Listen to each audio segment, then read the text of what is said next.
আমার স্নেহের ছাত্রছাত্রীরা, আশা করি তোমরা সকলেই খুব ভালো আছো। আজকে যে ক্লাসটা আমি করতে চলেছি সেটা হচ্ছে ক্লাস 12-এর, অর্থাৎ ওল্ড 12 বলবো আমরা এখন। ওল্ড 12 কেন, নিউ 12, যেটা হচ্ছে তোমাদের শেষ বছর 12-এর এই সিলেবাসটাতে শেষ বছর, অর্থাৎ এই পড়ানোটা হয়তো সারা জীবনের মতো শেষ 12-এর জন্য, কারণ 12-এর সিলেবাস চেঞ্জ হয়ে গেছে এরপরে। এটা তোমরা যারা এক্সাম দেবে তারাও জানো, আমিও জানি, আর সবাই আমরা এ সম্বন্ধে ওয়াকিবহাল। তো চলো, আমি ক্লাস 12-এর যারা এবছর অর্থাৎ 2025-এ পরীক্ষার্থী 12 পরীক্ষা দেবে তাদের জন্য কিছু সাজেস্টিভ ওয়ে প্লাস পুরো সিলেবাসটা কাভার করব, আমার এই চ্যানেলে কাভার হবে। এবং আমি এটুকু তোমাদেরকে বলতে পারি, 12-এর বাংলাতে একটা কি সুবিধা জানো, 12-এর বাংলায় কোশ্চেন বলে দেওয়া যাবে যে এই টপিকস থেকে এই প্রশ্নটা পড়বে এবছর, অর্থাৎ খুব ইজি ব্যাপারটা আর কি। ইভেন তোমরা যদি ঠিকমতো এই চ্যানেলটা ফলো রাখো, আমি তোমাদেরকে এটুকু গ্যারান্টি দিয়ে বলতে পারি আমি এমসিকিউ কমন দিয়ে দেবো। বিগত বছরে আমি এমসিকিউ কমনও দিয়েছি, এরকম রেকর্ড আছে। যাই হোক, নিজের ঢাক নিজে পিটিয়ে কোনো লাভ নেই। তো আমি তোমাদেরকে যেভাবে পড়াচ্ছি, প্রথম কথা হচ্ছে বড় কোশ্চেনের জন্য যেভাবে আমি প্রিপারেশন নিই বা দিই আর কি, আমি সেইভাবেই তোমাদেরকে পড়াবো। তো চলো, আমি তোমাদেরকে আজকে প্রথম যে কবিতা রূপনারায়ণের কুলে, রবীন্দ্রনাথ ঠাকুরের লেখা যেটা, সেটা আমি পড়িয়ে দেবো, তোমাদেরকে বুঝিয়ে দেবো পুরো কবিতাটা। তো দেখো, আমি তোমাদেরকে প্রথম থেকে একটা কথা বারবার বলে আসি যে একই কাজ ভিন্নভাবে করার নাম হচ্ছে ব্রিলিয়ান্সি, অর্থাৎ ব্রিলিয়ান্ট তারাই যারা একই কাজ ভিন্নভাবে করে, তাই তো? তো দেখো, প্রথম কথা হচ্ছে ভিন্নভাবে কী করে করা যায়। সবাই দেখবে এইচএসের যে বাংলা পড়ছে তাতে ডাইরেক্ট কবিতা পড়ে নেয়, অর্থাৎ কোনো কবিতার প্রেক্ষাপটের দিকে তারা যায় না। মনে রাখবে, কোনো কবিতা হোক, কোনো গল্প হোক, কোনো নাটক হোক, সেগুলোর জন্য প্রেক্ষাপট জানতে হয়, অর্থাৎ কবি কখন কবিতাটা লিখলেন, কবি কে, কবি কেন এই কবিতাটা লিখলেন, এর পেছনে কবির কী উদ্দেশ্য ছিল, এই থিম কেন কবি অ্যাপ্লাই করলেন, এইভাবে কেন এলেন কবি, এগুলো তোমাদেরকে জানতে হবে। না জানলে কি হবে, মার্কসটা সেইভাবে উঠবে না। কারণ গতানুগতিক নোটসের ক্ষেত্রে মার্কস দিতে আমরা একটু কার্পণ্য বোধ করি, এটা আমাদের চিরকালই বৈশিষ্ট্য। কারণ আমরা যখন খাতা দেখতে বসি তখন তোমাদের 80-র মধ্যে আমরা 40 দিতে যেমন কার্পণ্য বোধ করিনি, অর্থাৎ এবছরও করিনি, কিন্তু আমরা 60 দিতে কার্পণ্য বোধ করি। অর্থাৎ 40-এর পর থেকে মার্কস আমরা একটু মানে থমকে থমকে যায় আর কি। তো তোমরা জানো এই প্রসঙ্গে বিখ্যাত একটা গান আছে, থমকিয়া থমকিয়া, সেই থমকিয়া থমকিয়া চলতে থাকে আর কি।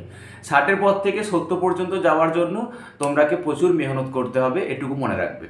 তো চল, বেশি জ্ঞান দিয়ে তোমাদের সময় নষ্ট করার লাভ নেই, তার কারণ হচ্ছে তোমরা কেউ সায়েন্স নিয়ে পড়ছো, কেউ কমার্স, কেউ আর্টস। আমার অনেক স্টুডেন্ট আছে যারা সায়েন্স নিয়ে পড়ছো, অনেকের এই সিলেবাসটা আমি সেরে ফেলেছি। তো এটা হচ্ছে 12-এর প্রথম ক্লাস আমার এই চ্যানেলে। তার আগে আমি চ্যানেলে কোনো ক্লাস দিইনি, আর যাদের এই সিলেবাসটা আমি সেরে ফেলেছি তাদের জন্য তারাও চাইবো যে এই ক্লাসগুলোকে আবার একবার রিভিশন করে নাও। তো দেখো, রবীন্দ্রনাথ ঠাকুর সম্বন্ধে আমি প্রথমে একটু ডিসকাশন করব। তোমার নোটসে রবীন্দ্রনাথের জন্মসাল মৃত্যুসাল অবশ্যই থাকতে হবে। তো জন্মসাল তোমরা জানো 7 মে 1861, এবং মৃত্যু হয়েছিল 7 আগস্ট 1941, অর্থাৎ 1861 জন্ম এবং 1941 উনি মারা যাচ্ছেন। এই হচ্ছে তোমাদের রবীন্দ্রনাথের জন্মসাল এবং পুরো জীবনের বিস্তৃতি। রবীন্দ্রনাথকে তোমরা একটু ভিন্নভাবে চেনো আগে ফার্স্ট। রবীন্দ্রনাথ ঠাকুরকে সাধারণত আমরা চিনি একজন গীতিধর্মী কবি হিসাবে, অধ্যাত্ম চেতনাবাদ হিসাবে, ঐতিহ্যপ্রীতি হিসাবে, প্রকৃতি প্রেমিক হিসাবে, রোমান্টিক কবি হিসাবে, মানব প্রেম হিসাবে, স্বদেশ প্রেম বলতে পারো, বিশ্বপ্রেম বলতে পারো। অর্থাৎ সব মিলিয়ে রবীন্দ্রনাথের কবিতায় একটা রোমান্টিক সৌন্দর্য চেতনা ছিল, আর শেষের কবিতায় ছিল মৃত্যু চেতনা। অর্থাৎ রবীন্দ্রনাথের সমস্ত কবিতাকে দুটো ভাগে ভাগ করো। একটা হচ্ছে রোমান্টিকময় সৌন্দর্য চেতনা, আর একটা হচ্ছে মৃত্যু চেতনা। দেখো, এখন তোমাদের প্রশ্ন হতে পারে, স্যার এই ঢপের কীর্তনগুলো শুনে আমাদের কি হবে? আরে এই রোমান্টিক সৌন্দর্য চেতনা, মৃত্যু চেতনা এবং অধ্যাত্ম চেতনা, এই তিনটে পার্টকে না, এই তিনটে পার্ট নিয়ে তোমার রূপনারায়ণের কুলের সমস্ত বড় নোটস তৈরি হবে।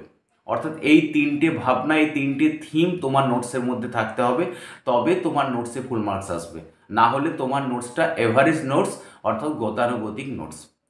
এবছর খাতাতে যে আমরা ফল্টগুলো পেয়েছি, যা দেখেছি, তাতে সমস্ত নোটস আমরা দেখেছি হয় মানে আমি দেখেছি ব্যক্তিগতভাবে, হয় রায়মার্টিন থেকে কেউ তুলে লিখে দিয়েছে, কেউ প্রান্তিক থেকে লিখে দিয়েছে, কেউ ছায়ার থেকে লিখে দিয়েছে। দেখো, সব সহায়িকায় কম বেশি আমরা উল্টে নিই, সব সহায়িকায় কম বেশি আমরা পড়ে নিই। তাই তুমি কোথার থেকে লিখছো সেটা আমরা একবার নোটসটা দেখেই বলে দেবো যে তুমি এখান থেকে লিখেছো। যার নোটসের মধ্যে নিজস্বতা নেই, তার মার্কসে, তার খাতার মধ্যে সেই মার্কসও নেই। অর্থাৎ ভালো মার্কস পাওয়ার জন্য একটু ভালো কিছু লিখতে হয়, তাই না? আর আমরা তো এটুকু আশা করতেই পারি। তো দেখো, যে থিমে আমি ছিলাম, রবীন্দ্রনাথের কবিতার তিনটে পার্ট। একটা হচ্ছে রোমান্টিকময় সৌন্দর্য চেতনা, দুই হচ্ছে অধ্যাত্মবাদ বা আধ্যাত্মবাদ, যা খুশি উচ্চারণ করতে পারো তোমরা। তো আমরা সাধারণত আধ্যাত্মবাদ বলে কোনো কথা নেই, এটা ভুল কথা, সেটা হচ্ছে অধ্যাত্ম চেতনা বা অধ্যাত্মবাদ। আর শেষ দিকে হচ্ছে কবির মৃত্যু চেতনা। দেখো, বুড়ো বয়সে যখন মানুষের বয়স হয়ে যায় তখন একটু মৃত্যু নিয়ে ভাবনা তো হবেই হবে, কারণ আমরা সবাই জানি যে আমরা যে প্রত্যেকটা দিন মৃত্যুর দিকে এগিয়ে যাচ্ছি। তো চলো, রবীন্দ্রনাথ সম্বন্ধে একটা আমরা ব্রিফ সিস্টেম তৈরি করি ফার্স্ট কবিতাটা জানার জন্য। রবীন্দ্রনাথের কবিতায় এগুলো ছিল কি? রোমান্টিকময়তা। তার রোমান্টিকময়তা কেমন ছিল? হেথা নয় অন্য কোথাও অন্য কোনোখানে। অর্থাৎ যে প্রেম তিনি আমাদেরকে দেখিয়েছেন, সেই প্রেম হচ্ছে একটা স্পিরিচুয়াল প্রেম। স্পিরিচুয়াল প্রেম মানে যেখানে একটা লেভেলটা অনেক হাই লেভেলের। অর্থাৎ তার ছিল, তার জীবনটা ছিল প্রেমময়, যেখানে পরীদের আনাগোনা, অর্থাৎ সৌন্দর্যের পূজারী। এক কথায় গদা বাংলায় সৌন্দর্য নারীময় চেতনা সত্তা তার কবিতার মধ্যে আছে। অর্থাৎ তিনি ছিলেন সুন্দরের পূজারী।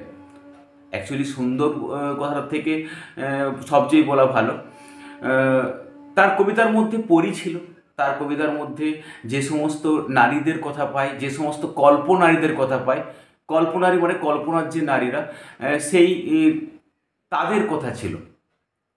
ছিল না কাদের কথা, আগে জেনে নাও এখানটাতে। ছিল না আমার সেই মানুষগুলোর কথা, সেই নারী সত্তার কথা যারা পরী নয়। এই সমাজে সবাই সুন্দরী হবে এরকম ব্যাপারটা তো নয়। এই সমাজের সেই শ্যামলা গায়ের রঙের মেয়েটির কথা নেই, সেই গ্রামের মানে মেয়েটির কথা, যে মেয়েটির গায়ের রং হয়তো সুন্দর ও সুশ্রী নয়, সেই মেয়েটির কথা রবীন্দ্রনাথের সৌন্দর্য চেতনার মধ্যে ছিল না। রবীন্দ্রনাথের কবিতায় আর কি ছিল না?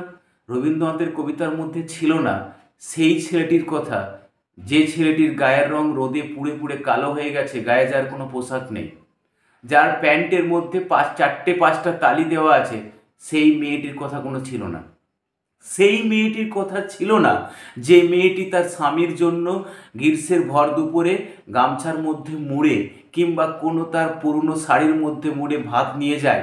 তার স্বামী কখন মাঠের মধ্যে তার দেওয়া ভাতগুলো নিয়ে গেলে মাঠের আলের ধারে বসে সে খাবে। কি ছিল? একজন জমিদারের কবিতায় যা থাকে, অর্থাৎ বড় লোকদের কথা ছিল।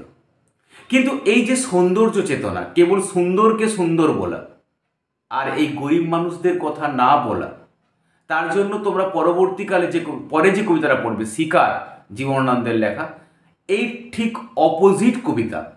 অর্থাৎ রবীন্দ্রনাথের এই সত্তাটাকে বিরোধিতা করে আধুনিক কবিদের জন্ম হয়েছিল। যাই হোক, ওটা আলাদা টপিকস। তাহলে রবীন্দ্রনাথের কবিতায় কি ছিল না? রবীন্দ্রনাথের কবিতায় ছিল না শ্রমজীবী খেটে খাওয়া মানুষদের কথা। রবীন্দ্রনাথের কবিতায় ছিল না অসুন্দরের কথা, অর্থাৎ যেগুলো সুন্দর নয়। একটা মেয়ে শতছিন্ন শাড়ি পরে রাস্তায় ঘুরে যাচ্ছে, একটা মেয়ে যার গায়ের রং সূর্যের আলোতে কালো হতে হতে বা কাজ করতে করতে, বা পোশাকগুলো যার শত ছিন্ন শত পুরনো, সেই নারীদের কথা, সেই মেয়েদের কথা, সেই শ্যামলা সুন্দরের কথা। অর্থাৎ একটা কালো মেয়ের মুখের মধ্যে যে সৌন্দর্য থাকে, সেই সৌন্দর্যের কথা রবীন্দ্রনাথের কবিতায় ছিল না। কি কখন এলো এই সৌন্দর্যের কথাগুলো? এই সৌন্দর্যের কথাগুলো কখনোই আসেনি। রবীন্দ্রনাথ চিরকাল কেবল সুন্দরকে সুন্দর বলে গেছেন, আর অসুন্দর চিরকাল রবীন্দ্রনাথের কাছে ব্রাত্যই রয়ে গেছে। নেক্সট পার্ট, মৃত্যু চেতনা। দেখো, মৃত্যু চেতনা মানুষের একটা ধর্ম। স্যার, এটা আবার কেমন ধরনের কথা? মৃত্যু চেতনা মানুষের একটা ধর্ম? তোমার ঘরের চারপাশে তুমি যেখানে থাকো, দেখবে যাদের বয়স 65-70 হয়ে গেছে, তারা সবাই হয় ঠাকুরের নামমালা জপছে, না হয় দেখবে কি করছে, ঠাকুর নামে বেশি ব্রতী হয়ে গেছে। যে মানুষটা সারা জীবন পাপের পর পাপ করে যাচ্ছে, অপরাধের পর অপরাধ করে যাচ্ছে, সেও কিন্তু শেষ জীবনে এসে ঠাকুর নাম করছে। কেন? নিজের মৃত্যু সম্বন্ধে, জীবন সম্বন্ধে তার একটা অভিব্যক্তি কি, যে আমি আমার গোটা জীবনটায় কি করলাম? কেবল টাকার পিছনে দৌড়েছি, কিংবা হয়তো কিছু ভুল কাজ করেছি, যে ভুল কাজগুলোর জন্য আত্ম অনুশোচনায় বারবার দগ্ধ হওয়া, যে দগ্ধ হওয়ার কারণে দেবতার চরণে আশ্রয় নেওয়া। ঠিক এই প্রেক্ষাপটে, অর্থাৎ মৃত্যু চেতনার প্রেক্ষাপটে, অর্থাৎ যখন মানুষ ভাবে যে আমি আমার গোটা জীবনটা কেবল অর্থের পেছনে ব্যয় করে এসেছি, আমি কেবল সুন্দরের পূজা করে গেছি, যারা অসুন্দর, যারা যাকে সমাজের মানে মূল মেরুদণ্ড যারা, তাদের কথাই যখন তার জীবনে ব্রাত্য হয়ে রয়ে গেছে, অর্থাৎ গদা বাংলায় মানুষের গায়ের রক্ত যখন গরম থাকে, তখন সে যে কাজগুলো করে, সেই কাজগুলোর অনুশোচনাটা তাকে দগ্ধ করতে থাকে তার মৃত্যুকালীন সময়ের আগে। রবীন্দ্রনাথ যেহেতু একজন মানুষ ছিলেন, তার কবিতা, তার ভাবনার মধ্যেও, তার চিন্তার মধ্যেও একটা এই ভাবনাটা ভীষণভাবে প্রকটিত হয়েছিল 1936-এর পর থেকে। 1936 সালের পর থেকে রবীন্দ্রনাথ কেবল এটাই ভাবতে থাকেন, আমি সারা জীবন কি করলাম। অর্থাৎ আমার সারা জীবনে যে কাজগুলো, যে একটা মানুষ তার সারা জীবনে ভালো কাজ করবে তা তো নয়, কিছু খারাপ কাজও করে। সেই খারাপ কাজগুলোর যে অনুশোচনা, যে আত্মদগ্ধ ভাব, সেই অনুশোচনা এবং আত্মদগ্ধ ভাব থেকে রবীন্দ্রনাথের কবিতা লেখা রূপনারায়ণের কুলে। বুঝতে পারলাম রবীন্দ্রনাথ কখন রূপনারায়ণের কুলে লিখলেন? না, যখন তার মধ্যে মৃত্যু চেতনা ভীষণভাবে জাগরিত হয়ে উঠেছে। আগে এই প্লটটা তোমরা দেখে নাও, তোমাদের কাছে ক্লিয়ার হয়েছে কি হয়নি। আমি তোমাদের সময় বেশি নেবো না, আমি খুব কুইকলি এবং খুব শর্টে তোমাদের মাথার মধ্যে কবিতাটা বোঝ করে দেবো। আগে উৎস জেনে নাও, তোমার পাঠ্য যে রূপনারায়ণের কুলে কবিতাটা আছে, রবীন্দ্রনাথ ঠাকুরের শেষ লেখা কাব্যগ্রন্থের 11 সংখ্যক কবিতা। এটা MCQ আছে, মনে রাখবে। শেষ লেখা কাব্যগ্রন্থের 11 সংখ্যক কবিতা হচ্ছে রূপনারায়ণের কুলে। ক্লিয়ার? একদম ক্লিয়ার। একটা MCQ কিন্তু এখান থেকে। আচ্ছা, কখন লেখা?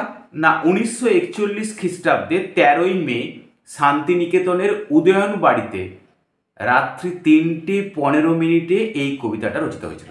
এখানে একটা কথা তোমাদের বলে দিই, মানুষের যত বয়স বাড়ে না, তত রাত্রি যাপনের ইঙ্গিত, মানে বিনিদ্র রাত্রি যাপনের একটা ভাব প্রকট হয়, অর্থাৎ রাত্রে ঘুম না আসা। দেখো, একটা মানুষ যখন বয়স হয়ে যায়, যখন তার বয়স 70, 75, 80 হয়ে যায়, তখন তার মধ্যে কি হয় না, তখন তার মধ্যে একটা ভাব জাগে। সে ভাবটা হচ্ছে কি না, সারাদিন কোনো কাজ থাকে না, সারাদিন সেই এনার্জি তার ক্ষয় হয় না, একটা বাড়ির মধ্যে নিজেকে আবদ্ধ করে রাখে। তার ফলে সারাদিন যেমন কোনো কর্মব্যস্ততা নেই, এই কর্মব্যস্ততাহীন জীবনের কারণে তার মধ্যে রাত্রে একটা বিনিদ্র রাত্রি যাপনের, অর্থাৎ রাত্রে ঘুম না আসার প্রবণতা ভীষণভাবে দেখা যায়। যারা সায়েন্সে পড়ো তারা এটা ভালো করে জানো, আফটার 60 মানুষের শরীরে একটা রোগ আসে, যে রোগটা বলা হয় ইনসমনিয়া। তো ইনসমনিয়া কি কেবলমাত্র বুড়ো বয়সে আসে বা বৃদ্ধ বয়সে আসে তা নয়, কম বয়সেও আসতে পারে, বাট এটা বেশিরভাগ ক্ষেত্রে 90% মানুষের ক্ষেত্রে বৃদ্ধ বয়সে বিশেষ করে দেখা যায়। বৃদ্ধ বা বৃদ্ধা বয়সে। তো 13ই মে শান্তিনিকেতনের উদয়ন বাড়িতে রাত্রি 3:15 এই কবিতাটি রচিত হয়েছিল। এখন তোমাদের প্রশ্ন হবে, স্যার আপনি কি বসেছিলেন যখন রবীন্দ্রনাথ ঠাকুর লিখছিল? না, পাওয়া তথ্য অনুযায়ী যে তথ্য আমরা পাই রবীন্দ্রনাথের রূপনারায়ণের কুলের বা শেষ লেখা কাব্যগ্রন্থের যে প্রথম পাতাটা, শেষ লেখা কাব্যগ্রন্থের যে প্রথম পাতা, সেখানে তিনি রূপনারায়ণের কুলের সম্বন্ধে লিখে গেছেন এই তথ্যগুলো। যে তথ্যগুলো তোমরা শুধু আমার কথাই নয়, যে কোনো বইয়ের মধ্যেই পাবে। সেখানে তিনি বলেছেন এই কবিতাটা আমার রাত্রি 3:15 সময় আমি লিখেছিলাম। এখন উনি রাত্রি 3:15 লিখেছিলেন না 3:20 লিখেছিলেন, সেটা তোমরা ঠিক করে নেবে। আমি জাস্ট বইয়ে পেয়েছি, এর মধ্যে আমার জ্ঞানের কিছু নেই, আমার যে বিরাট পড়াশোনা তার মধ্যে কিছু নেই। আমি পাণ্ডুলিপির মধ্যে পেয়েছি, বইয়ের শেষ লেখা কাব্যগ্রন্থের মধ্যে পেয়েছি, আমি তোমাদেরকে শুনিয়ে রাখলাম। দেখো, শেষ লেখা কাব্যগ্রন্থটা অ্যাকচুয়ালি রবীন্দ্রনাথের মৃত্যুর পরে প্রকাশিত হয়েছিল। রবীন্দ্রনাথের জীবিত অবস্থায় শেষ লেখা কাব্যগ্রন্থটা প্রকাশিত হয়নি, তাই এর সম্বন্ধে সঠিক তথ্য আমরা পাই। অর্থাৎ শেষ লেখা কাব্যগ্রন্থটা রবীন্দ্রনাথের মৃত্যুর 1 মাস পরে 1348 বঙ্গাব্দে প্রকাশিত হয়েছিল।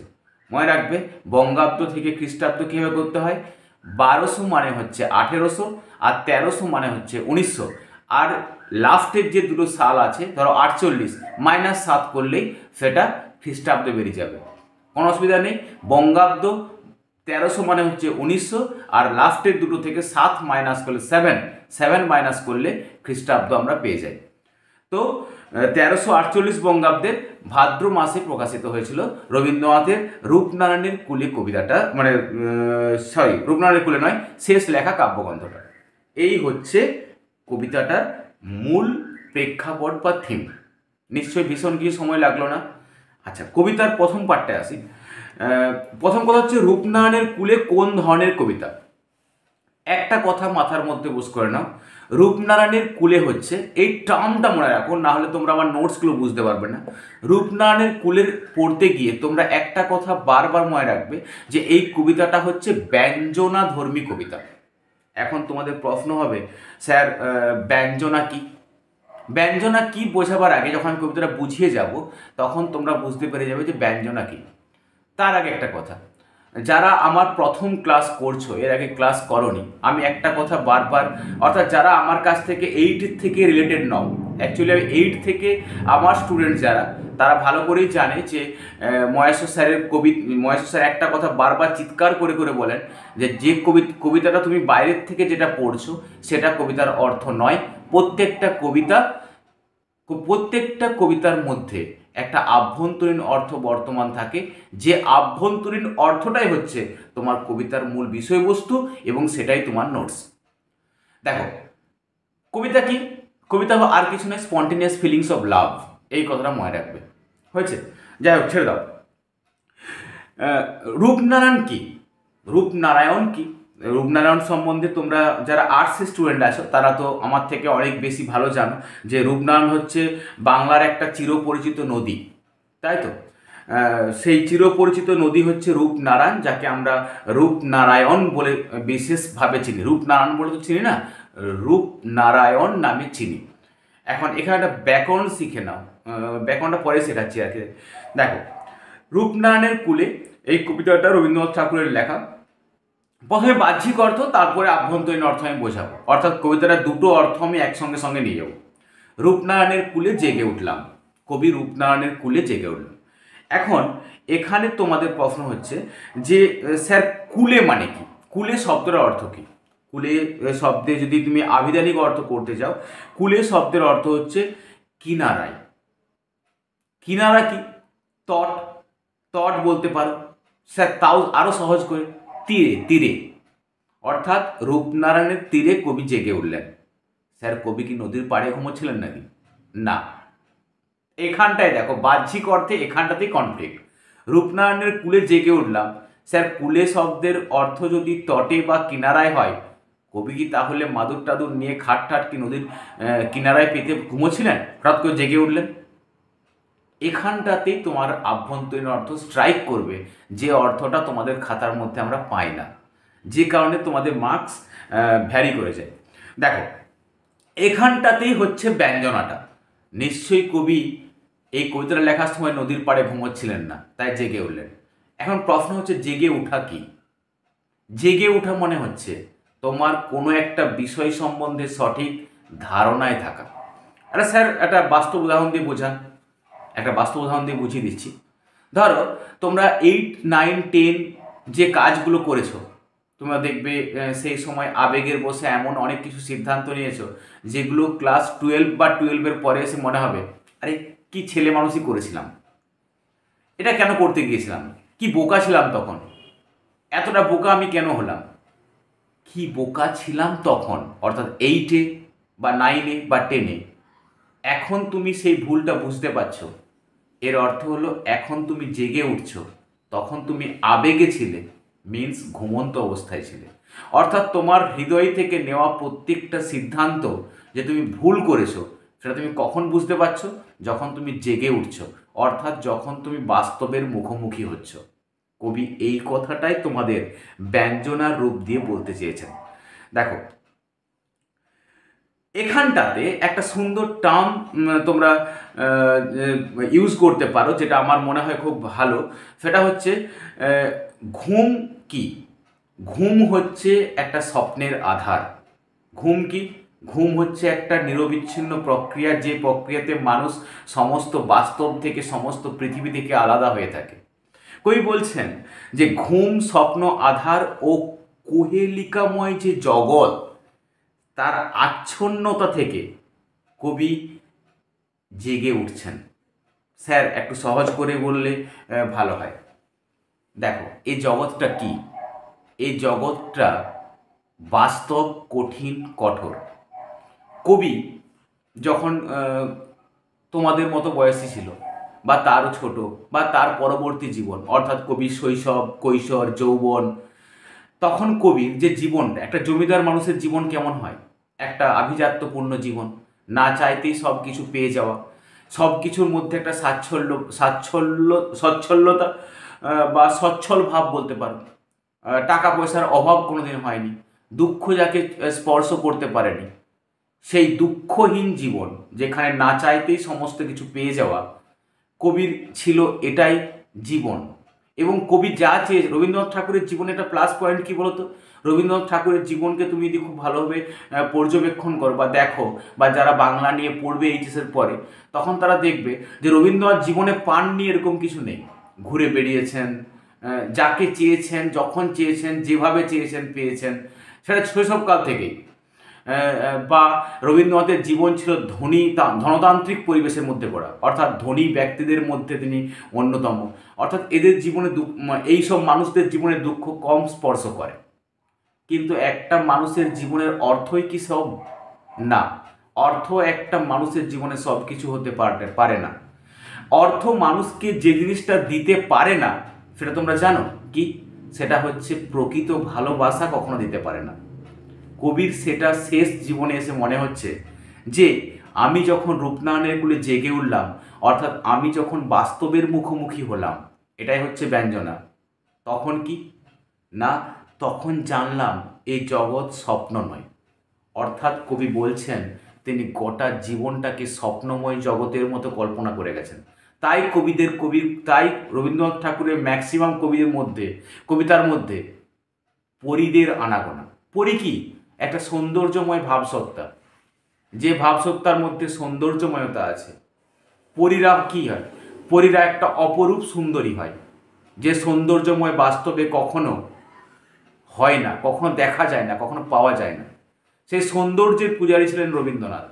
কিন্তু রবীন্দ্রনাথের এই ভুলটা যখন ভাঙলো যে আমি যা ভাবছি, আমি যে পথে আগাচ্ছি, সেটাই প্রকৃত জীবন নয়, এই প্রকৃত বাস্তব জীবনটাই কি না সুন্দর এবং অসুন্দরের খেলা। তখন কবি কি বলছেন? আমি জানলাম এই জগৎ স্বপ্ন নয়। অর্থাৎ কবি মনে করছেন তার গোটা জীবনটাকে তিনি স্বপ্নময় সত্তায় কাটিয়ে দিয়েছেন। রক্তের অক্ষরে দেখিলাম আপনার রূপ, এখানটাতে একটা দারুণ শব্দ কবি প্রয়োগ করেছেন। অ্যাকচুয়ালি অক্ষর মানে কি? স্যার অক্ষর তো আপনি আমাদেরকে 8-এ শিখিয়েছিলেন শব্দের ক্ষুদ্রতম অংশ, যেটা আমরা একঝোঁকে উচ্চারণ করতে পারি। কবি এখানে বলছেন রক্তের অক্ষরে দেখলাম আপনার রূপ, মানে এখানে কবি কি দেখলেন? দেখো কবি আবার সে একই কথা রিপিট করতে হয়। আমরা বলতে পারি যে কবি বলতে চাইছেন যে এতদিন ধরে কবি যা দেখে আসছিলেন, অর্থাৎ তার চারিদিকে হাজারো কাজের লোক, তার চারিদিকে জীবন সুন্দর, তার চারিদিকে সবাই তার বাহবা দিচ্ছে, সবাই তাকে ভালোবাসছে, সব মানুষ তাকে আপন করছে। কিন্তু মানুষের যখন বয়স হয় তখন কি হয় বলতো? তার সবচেয়ে কাছের মানুষগুলো তাকে দেখে খিটখিট করতে শুরু করে। আরে বুড়ো লোকটা কেমন বিরক্ত করছে, বেশি বকছে, ভুল বকছে। এই যে তাচ্ছিল্যর কথাগুলো এগুলো কখন শুনতে পেলেন কবি বলতো? যখন শান্তিনিকেতনের ঘরে একাকী দিন কাটাচ্ছেন, যাকে হাজারো মানুষ ঘিরে রাখতো তার যৌবন বয়সে বা তার কম বয়সে, আজ বয়সকালে রবীন্দ্রনাথ নিজেকে একাকী বোধ করছেন। তখন কি মনে করছেন যে এত টাকা, এত মানুষ, এত এত সম্পত্তি সব কেউ নয়, এত সৌন্দর্যের পূজারী, এত বাহবা, আজ আমার কাছে আমি একাকী। আজ রাত্রির শেষ লগ্নে, অর্থাৎ যখন কবিতাটা লিখছেন কবি বলছেন এই জগৎটাতে আমি যে জীবনটা কাটিয়ে এসেছি বা আমার মতো যে মানুষগুলো জীবন কাটায় রক্তের জোরে, রক্ত গরম অবস্থায়, সেই স্বপ্নময় জীবনটাই মানুষের প্রকৃত জীবন নয়। মানুষের প্রকৃত জীবন কি? মানুষের প্রকৃত জীবন হচ্ছে কঠিন, কঠোর এবং বাস্তব। অর্থাৎ কঠিনের সঙ্গে লড়াই করা, দুঃখের সঙ্গে লড়াই করা, বাস্তবতার সঙ্গে লড়াই করাই হচ্ছে জীবন। তাই কবি বলছেন, রক্তের অক্ষরে দেখলাম আপনার রূপ। রক্ত কি? রক্ত হচ্ছে চরম বাস্তবতার ব্যঞ্জনা। রক্তের অক্ষর মানে কঠিন, কঠোর বাস্তবটাকে কবি অনুভব করছেন যে এটা তো জীবন নয় যেটা আমি কাটিয়ে এসেছি। কবি কখন বুঝতে পারছেন জীবন কোনটা? যখন কবি একা, শেষ বয়সে, শেষ জীবনে কবি যখন ভাবছেন যে আমি একা, তখন কবি বুঝলেন আরে এটাই হচ্ছে হয়তো প্রকৃত জীবন। রক্তের অক্ষরে দেখলাম আপনার রূপ, চিনিলাম আপনারে আঘাতে আঘাতে, বেদনায় বেদনায়। মানুষ কখন চিনতে পারে বলতো নিজেকে? এইখানে একটা জিনিস মনে রাখবে, যে কথাটা আমি বারবার বলি। তুমি একটা রাস্তায় হাঁটছো, তুমি তোমার জীবনটা স্মুথলি লিড করছো, তোমার জীবনটা স্মুথলি পেরিয়ে যাচ্ছে, জীবনে কোনো বাধা পাচ্ছ না। তুমি সঙ্গে সঙ্গে ভেবে নেবে তোমার জীবন ভুল পথে যাচ্ছে। তুমি যখন তোমার জীবনের রাস্তার প্রত্যেকটা পদক্ষেপে তুমি আঘাত পাচ্ছ, তুমি অপমানিত হচ্ছ, তুমি লাঞ্ছিত হচ্ছ, মানুষ তোমাকে ঘৃণা করছে, কেউ তোমাকে ভালোবাসছে, অর্থাৎ তুমি প্রত্যেকটা মুহূর্তে ঠক্কর খাচ্ছ, জানবে তুমি ঠিক পথে হাঁটছো। যখন দেখবে কোনো একটা মানুষ তোমাকে নিয়ে সমালোচনা করছে, জানবে তোমার মধ্যে কিছু এমন কোয়ালিটি আছে যেটা তার মধ্যে নেই, তাই সে তোমার সমালোচনা করছে। অর্থাৎ তোমার মধ্যে যখন কোয়ালিটি আসবে, তোমার মধ্যে যখন কোনো গুণ আসবে, মানুষ তোমাকে নিয়ে সমালোচনা করবে। এটাই হচ্ছে বাস্তবতা। যখন কেউ সমালোচনা করছে, জানবে তুমি এক ধাপ উপরে উঠছো। লোক তোমাকে খারাপ বলছে, দ্যাট ইজ গুড। জানবে লোক তোমাকে তখনই খারাপ বলবে যখন তোমার মধ্যে ভালো কিছু হবে। যখন তোমার নিয়ে লোক খারাপ বলতে শুরু করেছে, জানবে you are in right way, তুমি ঠিক পথে আছো। লোক তোমাকে ভালো বলছে, তুমি জানবে তুমি কোথাও ভুল করছো, লোক তাই তোমাকে ভালো বলছে। অর্থাৎ ভালো বলার মধ্যে কি আছে? স্থাবকতা আছে। ভালো তোমাকে সেই বলছে যে তোমাকে তেল দিচ্ছে। জানবে ওই মানুষগুলো তোমার সঙ্গে সারা জীবন থাকবে না। যারা তোমাকে ঘৃণা করছে, যারা তোমাকে অপমান করছে, যারা তোমাকে ঠক্কর দিচ্ছে, জানবে সেই মানুষগুলো তোমাকে প্রকৃত জীবনের মুখোমুখি হতে সাহায্য করছে। তাই কবি কি বলছেন? চিনিলাম আপনারে আঘাতে আঘাতে। কবি জীবনের শেষ মুহূর্তে এসে কি দেখলেন? যে হাজারো মানুষ তাকে ঘিরে ছিল গোটা জীবনটাতে, আজ যখন তার এক গ্লাস জলের প্রয়োজন হয়, এক গ্লাস জল দাও তো বললে, রবীন্দ্রনাথের এই কথাটাকেও তার আপনজনরা, তার প্রিয়জনরা মনে করছে যে বুড়ো বয়সের প্রলাপ। অর্থাৎ বৃদ্ধ বয়সের রবীন্দ্রনাথের যে কষ্টটা কবি আজকে আঘাত দিয়ে অনুভব করছেন, যে জীবনটা সুন্দর বা এত সহজ নয়, জীবন অনেক কঠিন এবং অনেক কঠোর। দেখো এরপরে কি বলছেন? বেদনায় বেদনায়। মানুষ যখন আঘাত পায় তখন আনন্দ পায় কি? না, মানুষ যখন আঘাত পায়, যখন তার হৃদয় ক্ষতবিক্ষত হয়, তার জর্জরিত হয় বেদনায়। আচ্ছা, মানুষ কখন আঘাত পায়? মনে রাখবে, এক্সপেকটেশন অলওয়েজ হার্ট। অর্থাৎ তুমি কখন কোনো সময় আঘাত পাবে না, যখন তুমি নিজেকে বলতে পারবে I never expect anything from any one, আমি কারো কাছ থেকে কিছু প্রত্যাশা করি না। বাট আমরা কি প্রত্যাশা করি? ধরো একটা সন্তানকে, একটা ছেলেকে আমরা যারা পিতা তারা বড় করে তুলি কী জন্য? না আমি যখন বৃদ্ধ হয়ে যাব বা আমি যখন বুড়ো হয়ে যাব তখন আমার সন্তান আমাকে দেখবে। কিন্তু যখন আমার সন্তান তার স্ত্রীকে নিয়ে বাইরে রেস্টুরেন্টে খেতে চলে গেল, ঘরে আমার জন্য ভাত কিংবা রুটি নেই, ওই আঘাতটাই আমাকে বুঝিয়ে দেবে কি, যে জীবনটা তো সহজ নয়, মানুষ যেভাবে চলে সেটা জীবন নয়, জীবন অনেক কঠিন এবং কঠোর, এবং জীবন মানুষকে অনেক শিক্ষা দেয়। রবীন্দ্রনাথ ঠাকুর ঠিক সেই উপলব্ধি করছেন এখানটাতে। আমি নিজেকে চিনলাম কিসে? চিনিলাম আপনারে আঘাতে আঘাতে, যে আঘাতটা বেদনাময়, বেদনায় বেদনায়, রিপিটেশন আছে দেখো, আঘাতে আঘাতে বেদনায় বেদনায়। অর্থাৎ রবীন্দ্রনাথের হৃদয় শত জর্জরিত হচ্ছে, শত নিপীড়িত হচ্ছে। কি না, সে যেমন জীবনটা ভেবেছিল বাস্তবে তার জীবনটা ঘটছে উল্টো। ক্লিয়ার? তোমরা কবিতাটা এই পর্যন্ত শুনে নাও আগে, একদিনে পুরোটা চাপিয়ে দিলে, কারণ এর পরে যে লাইনটা আছে সত্য যে কঠিন, এটা বোঝাতেই 15 মিনিট লাগবে। তার জন্য আজকের এই ভিডিওটা যেহেতু প্রেক্ষাপট বুঝিয়েছি, তার জন্য এইটুকু শুনে নাও, কালকে পরের যে পার্টটা সেটা আমি বুঝিয়ে দেবো। কারণ পরের পার্টে খুব সুন্দর সুন্দর কতগুলো চরণ আছে, যেমন আমৃত্যু দুঃখের তপস্যায় জীবন, এই চরণগুলো বোঝাতে সময় লাগবে, তোমাদের বুঝতেও সময় লাগবে। তো যেহেতু তোমাদের হাতে সব কিছু আছে, সময় নেই, কারণ তোমরা ভালো করেই জানো যে আমি ভালো করে জানি এটা, যে আমরা সবাই সময়ের সমুদ্রে ভেসে আছি, কিন্তু আমাদের হাতে কারো সময় নেই। আর তোমরা যারা সায়েন্সে পড়ছো তাদের জন্য তো সময় আমি নষ্ট করতেই চাই না। আজকে তোমরা এইটুকু শুনে নাও, দুদিনে এই ক্লাসটা কমপ্লিট হয়ে যাবে। তারপরে এমসিকিউ অ্যান্ড এসএটি অ্যান্ড বড় কোশ্চেন আমি তোমাদের গ্রুপে প্রোভাইড করে দেবো। ঠিক আছে? যারা আমার ভিডিও বাইরের থেকে দেখছো, আমি জানি অনেকেই দেখবে বা দেখছো, সেটা তাদের জন্য আমার একটা গ্রুপ ক্রিয়েট হয়েছে হোয়াটসঅ্যাপে। সেই গ্রুপের এখনও মেন্টর ঠিক হয়নি। মেন্টর যখন ঠিক হয়ে যাবে গ্রুপটার আমি সেই মেন্টরের নাম্বার তোমাদেরকে প্রোভাইড করে দেবো। সেই মেন্টর তোমাদেরকে সেই গ্রুপের মধ্যে অ্যাড করে দেবে। ঠিক আছে? কোনো চিন্তা নেই, তোমরা জাস্ট যেভাবে আমি নিয়ে যাচ্ছি চলো, মার্কস পাইয়ে দেওয়ার দায়িত্ব বা ঠিকঠাক গুছিয়ে দেওয়ার দায়িত্ব আমার। আর ক্লাস কেমন লাগলো অবশ্যই আমাকে কমেন্ট করে জানাবে। বিশেষ কিছু নয়, আগে চ্যানেল লক্ষ্য করো, যদি চ্যানেল তোমার মনে হয় ভালো তবে সাবস্ক্রাইব করবে, নাহলে দুমদাম সাবস্ক্রাইব করবে না। ঠিক আছে? এই চ্যানেলটা আমার বিজনেসের জন্য নয়, আমি প্রথমেই বলেছি যে দুমদাম সাবস্ক্রাইব করবে না। যদি চ্যানেল তোমার উপকারে লাগে তবে সাবস্ক্রাইব করবে, নাহলে জাস্ট ওয়েট অ্যান্ড ওয়াচ এবং বেরিয়ে যাও। এটাই হচ্ছে আমার বক্তব্য, যে দুমদাম তুমি দেখলে শুনলে বাস যথেষ্ট, এর থেকে বেশি কোনো কিছুই আমার চাহিদা নেই। I never expect anything from anyone. তোমরা খুব ভালো থাকো, খুব সুন্দর থেকো, আর অসুন্দরকে ভালোবাসতে শেখো। ধন্যবাদ।